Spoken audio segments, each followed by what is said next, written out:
Tuhan bersamamu. Inilah Injil suci menurut Lukas.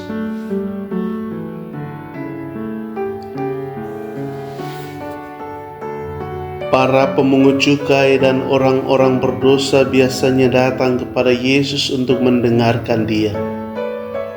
Maka bersungut-sungutlah orang-orang Farisi dan ahli-ahli Taurat. Katanya, Ia menerima orang-orang berdosa dan makan bersama-sama dengan mereka. Lalu Ia mengatakan perumpamaan ini kepada mereka. Yesus berkata lagi, ada seorang mempunyai 2 anak laki-laki.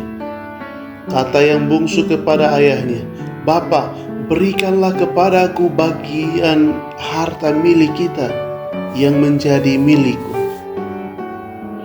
Lalu ayahnya membagi-bagikan harta kekayaan itu di antara mereka. Beberapa hari kemudian, anak bungsu itu menjual seluruh bagiannya itu lalu pergi ke negeri yang jauh.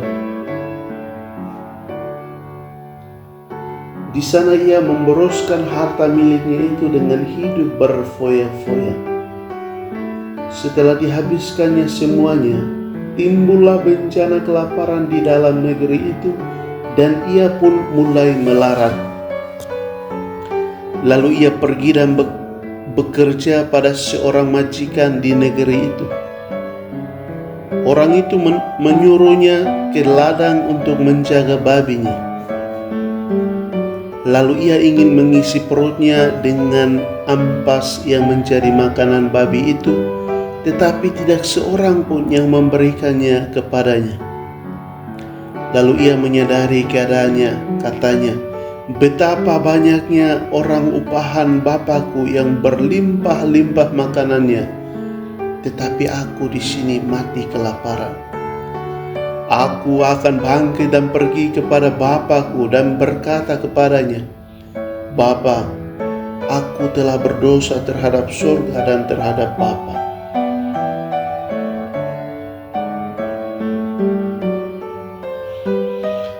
Aku tidak layak lagi disebut anak Bapa. Jadikanlah aku sebagai salah seorang upahan Bapa." Maka bangkitlah ia dan pergi kepada bapanya. Ketika ia masih jauh, ayahnya telah melihatnya, lalu tergeraklah hatinya oleh belas kasihan. Ayahnya itu berlari mendapatkan dia, lalu merangkul dan mencium dia. Kata anak itu kepadanya, "Bapa, aku telah berdosa terhadap surga dan terhadap Bapa. Aku tidak layak lagi disebut anak Bapa." Tetapi ayah itu berkata kepada hamba-hambanya, "Lekaslah bawa kemari jubah yang terbaik. Pakaikanlah itu kepadanya dan kenakanlah cincin pada jarinya dan sepatu pada kakinya.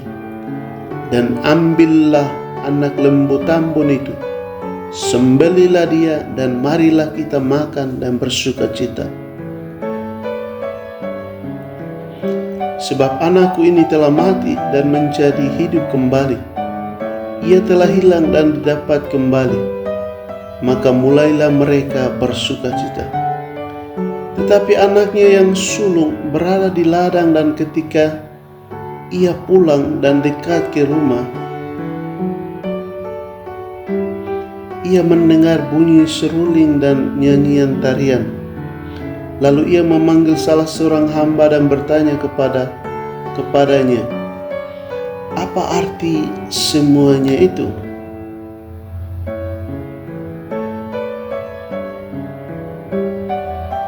Jawab hamba itu, "Adikmu telah kembali dan ayahmu telah menyembelih anak lembu tambun, karena ia mendapatkannya kembali dengan sehat." Maka marahlah anak sulung itu dan ia tidak mau masuk. Lalu ayahnya keluar dan berbicara dengan dia. Tetapi ia menjawab ayahnya, katanya, "Telah bertahun-tahun aku melayani Bapa dan belum pernah aku melanggar perintah Bapa. tetapi kepadaku belum pernah Bapa memberikan seekor anak kambing untuk bersukacita dengan sahabat-sahabatku. Tetapi baru saja datang anak Bapa yang telah memboroskan harta kekayaan Bapa bersama-sama dengan pelacur-pelacur. Maka Bapa menyembelih anak lembu tambun itu untuk dia. Kata ayahnya kepadanya, "Anakku, engkau selalu bersama-sama dengan aku, dan segala kepunyaanku adalah kepunyaanmu. Kita patut bersukacita dan bergembira, karena adikmu telah mati dan menjadi hidup kembali. Ia telah hilang dan didapatkan kembali." Demikianlah sabda Tuhan.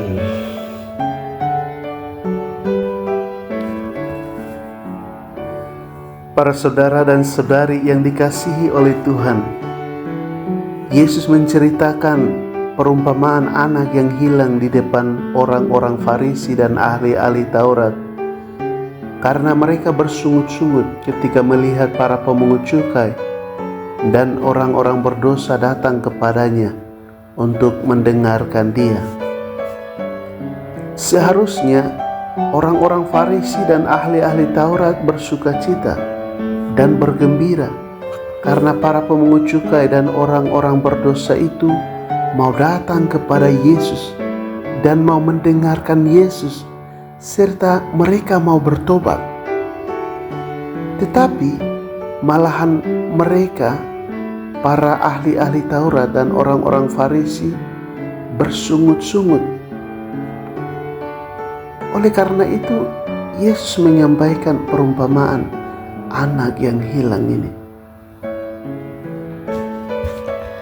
Inti dari perumpamaan itu mau mengajarkan bahwa Allah Bapa yang Maha Pengasih itu senantiasa membuka tangan untuk mengasihi, mengampuni, dan menerima kembali orang yang mau bertobat meskipun banyak salah dan dosa.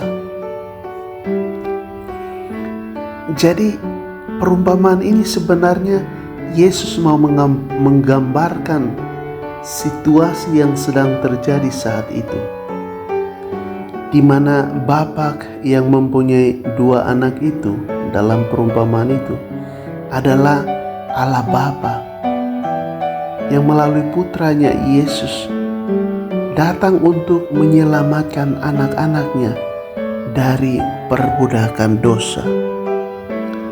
Sedangkan putra bungsu dalam perumpamaan itu adalah gambaran orang-orang berdosa dan para pemungut cukai yang datang kepada Yesus untuk mendengarkan Yesus dan hendak bertobat dan kembali kepada Yesus. Sedangkan putra yang sulung, yang marah, bersungut-sungut, mengeluh dan tidak terima dan tidak mau bersukacita itu adalah para ahli-ahli Taurat dan orang-orang Farisi yang tidak senang melihat para pemungut cukai dan orang berdosa yang datang kepada Yesus untuk mendengarkan dia dan untuk bertobat. Para saudara-saudari yang terkasih, jadi melalui perumpamaan ini kita mengetahui bahwa misi Allah Bapa melalui putranya Yesus Kristus ialah untuk menyelamatkan semua manusia tanpa terkecuali. Allah Bapa dan putranya Yesus Kristus menghendaki supaya semua manusia itu memperoleh keselamatan dan tidak menginginkan satu manusia pun yang hilang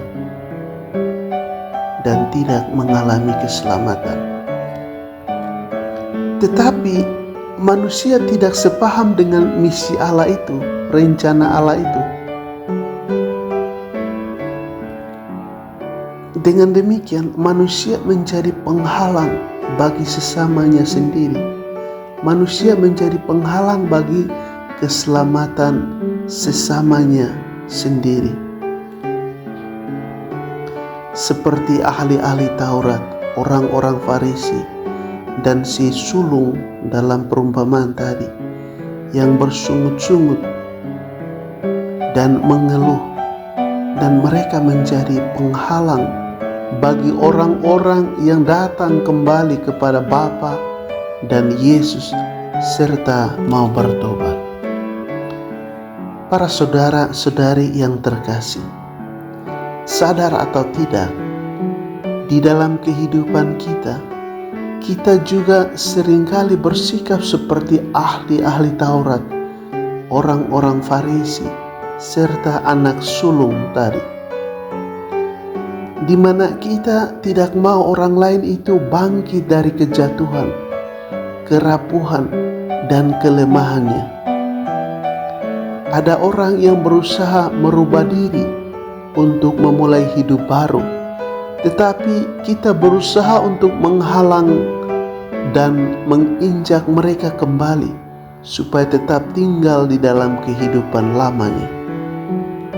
Kadangkala kita tidak suka melihat mereka bangkit untuk kembali kepada Bapa, untuk mengalami kasih dan pengampunan dari Allah.